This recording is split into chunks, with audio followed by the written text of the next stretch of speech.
फ़िरौन की एक बादी थी जो इस्लाम के अंदर दाखिल हो चुकी थी। खुशबू अगर लगाई जाती है तो उसकी महक आती है।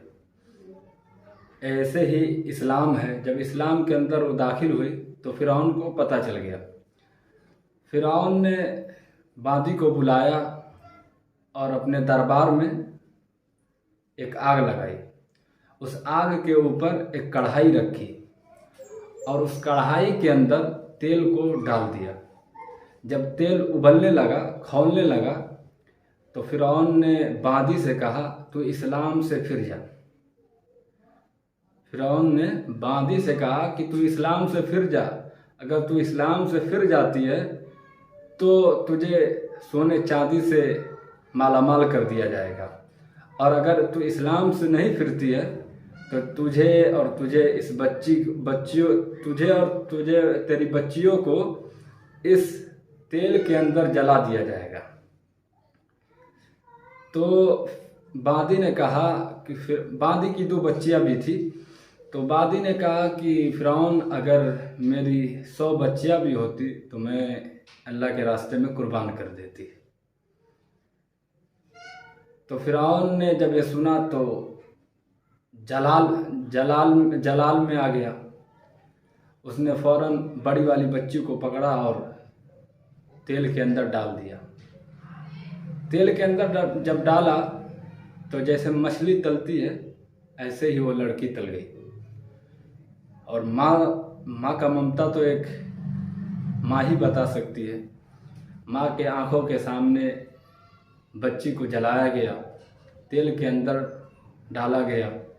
फिर एक दूध पीती बच्ची थी, उस बच्ची को भी उसने तेल के हवाले कर दिया।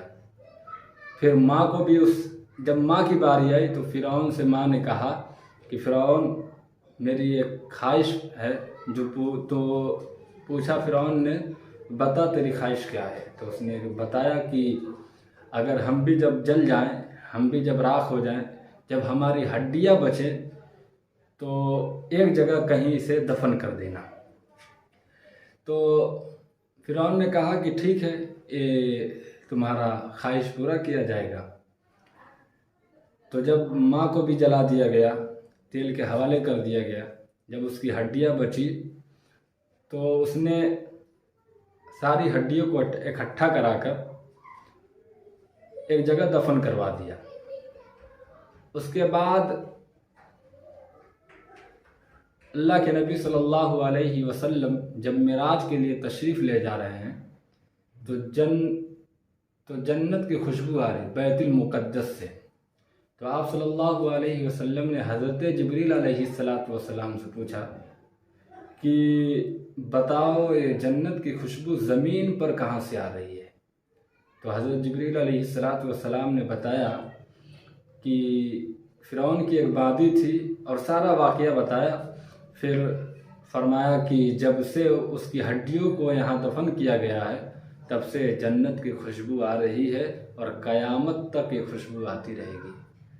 कहने का मंशा यह था मेरे कि ईमान उन लोगों का कितना मजबूत था कि वो अपनी बच्चियों को कुर्बान करना पसंद करती थी, और इस्लाम ऐसा उनके दिलों के अंदर बैठा कि वो इस्लाम से फिरने के लिए गवारा नहीं करती, बल्कि इस्लाम की खातिर अपनी जानें कुर्बान करती।